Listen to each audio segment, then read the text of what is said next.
noite, minha gente querida, bem-vindos a todos. Muita paz, muito amor, muita alegria, muita compaixão.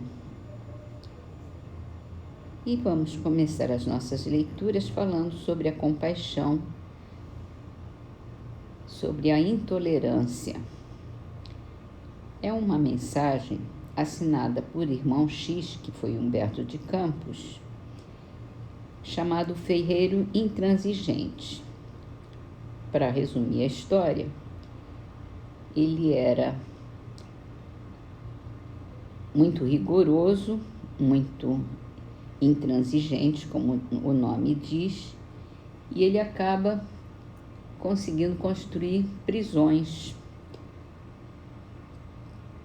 porque ele achava que todo mundo que fazia alguma coisa errada tinha que ser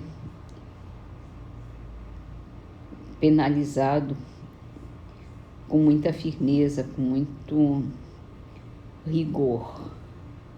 E ele, por um desses acasos do destino, acaba sendo preso na própria prisão que ele construiu. E a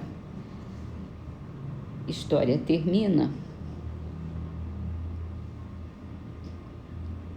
dizendo: só a compaixão pode nos salvar, nos tirando do abismo de nossas próprias faltas.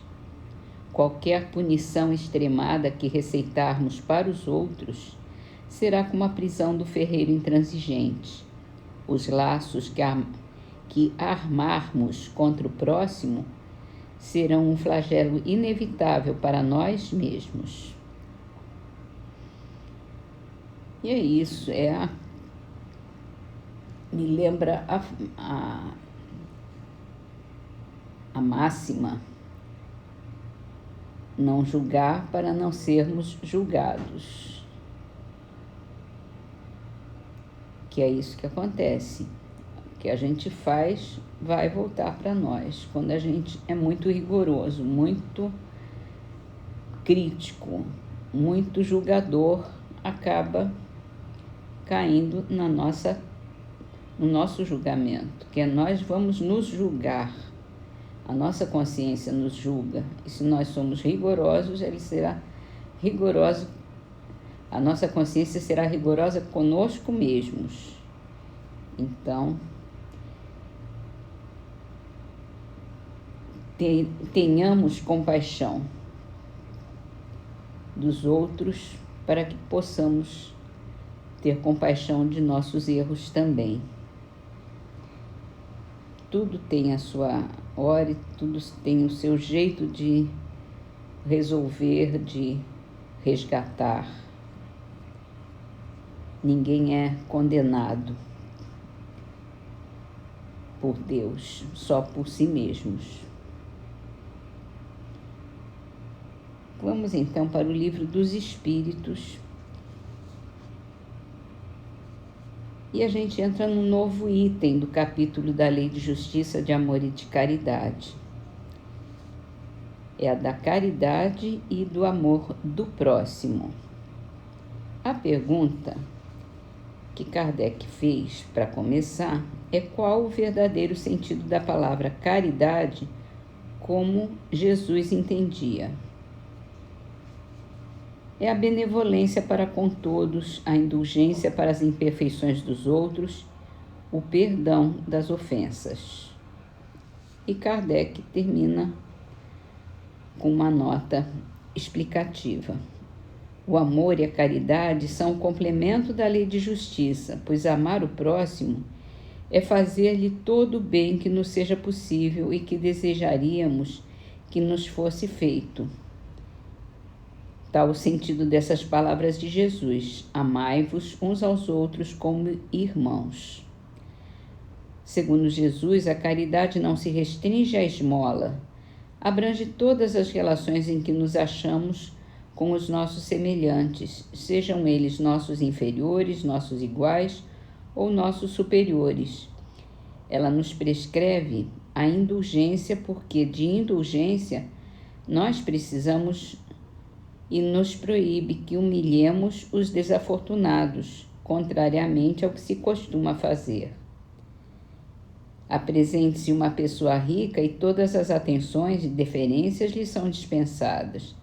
Se for pobre, toda a gente como que entende que não precisa se preocupar com ela.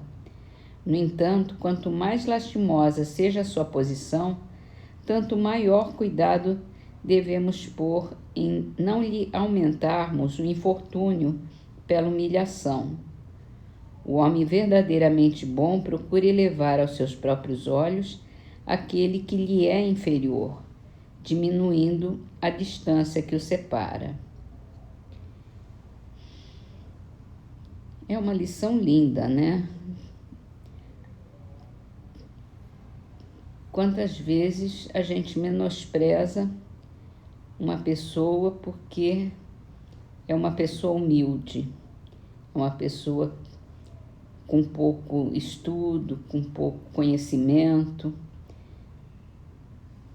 E muitas vezes pessoas que nós menosprezamos estão muito acima de nós no desenvolvimento espiritual, porque são pessoas boas, são pessoas que já aprenderam o valor do bem, da caridade, do perdão.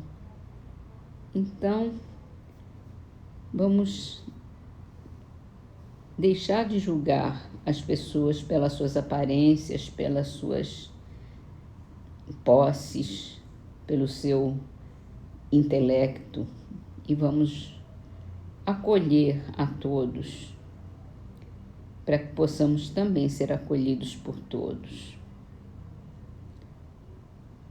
Então vamos passar para o livro O Céu e o Inferno, continuando com a refutação que Kardec faz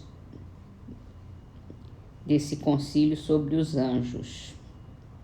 O capítulo fala sobre os anjos. O quadro hierárquico dos anjos nos mostra que várias ordens têm nas suas atribuições o governo físico do mundo e da humanidade, e para cujo fim foram criados. Mas, segundo o livro de Gênesis, o livro da Bíblia, o mundo físico e a humanidade não existem senão há 6.000 anos. E o que eles faziam, pois, esses anjos, antes dessa era, durante a eternidade, quando não existia o objetivo das suas ocupações? Eles teriam sido criados de toda a eternidade? Deve ser assim, uma vez que servem à glorificação do Todo-Poderoso. Mas criando-os numa época qualquer determinada, Deus ficaria até então, durante uma eternidade, sem adoradores. São ideias que a gente tem dificuldade até de compreender, esse sentido de criação de anjos para determinada função por toda a eternidade, né? E a ideia de que Deus teria necessidade de criar adoradores dele é difícil conceber, pelo menos para mim, essa ideia. Mas vamos continuar a leitura, que deve ter alguma explicação melhor mais para frente. Mas ele mostra a contradição que tem nessa história toda.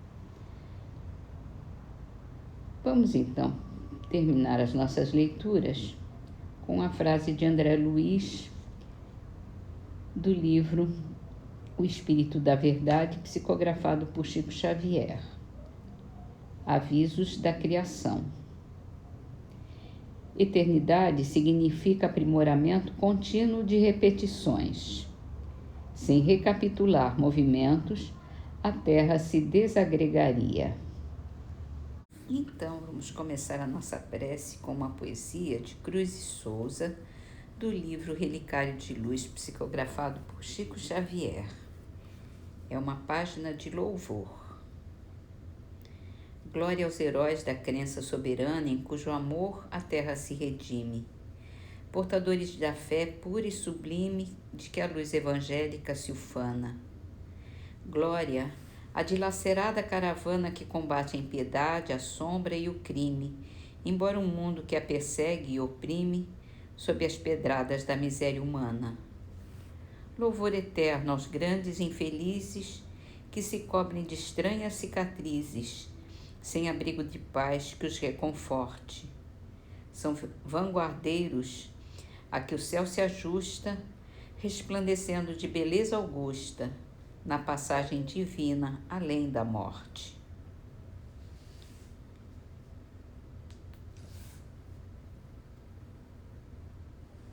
E esses são os nossos guias, nossos mestres,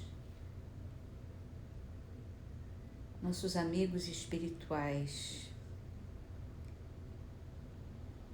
que vivem nos ajudando, nos dando guarida, nos ensinando, nos mostrando o caminho do bem. Amigos que evoluem também, que procuram a glória divina, o seu amor, toda essa luz que vem de ti, Senhor. Todos nós que sofremos, que procuramos aprender com o nosso sofrimento, que procuramos entender o porquê das nossas lutas diárias e encontramos nos seus ensinamentos todas as respostas, todos os porquês, todo o sentido da nossa vida, da nossa existência como espíritos que buscamos nos melhorar, evoluir, nos tornarmos cada vez mais puros, cada vez mais agraciados por Ti, Senhor, cumprindo todos os deveres, todas as tarefas que nos são determinadas, para que aprendamos cada vez mais, para que possamos desenvolver o nosso amor, a nossa compaixão e aplicarmos perdão, compreensão em todos os momentos da nossa vida. Pedimos, Senhor, que nesse momento essa luz que o Senhor nos banha, que nos ilumina, possa resplandecer em nosso peito, em nossa mente, em nosso espírito, para multiplicarmos toda a luz, todo amor, todo o nosso infinito amor,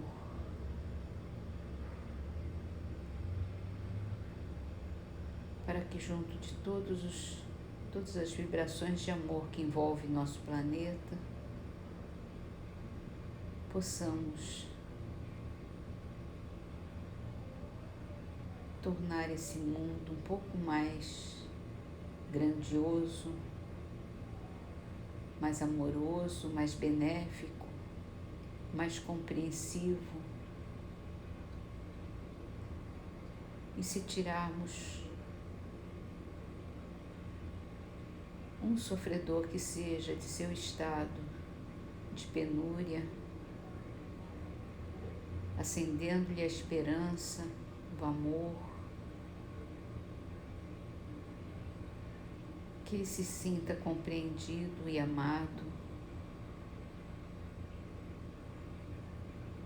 possa levantar a sua cabeça e retomar o caminho do bem. Estamos abençoados por Ti, Senhor.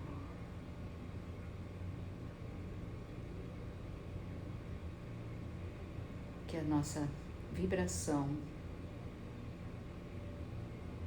possa salvar, possa curar, possa iluminar também os nossos irmãos.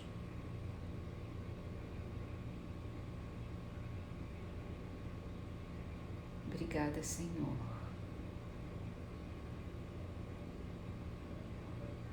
Obrigada, meu Deus. Abençoa-nos a todos.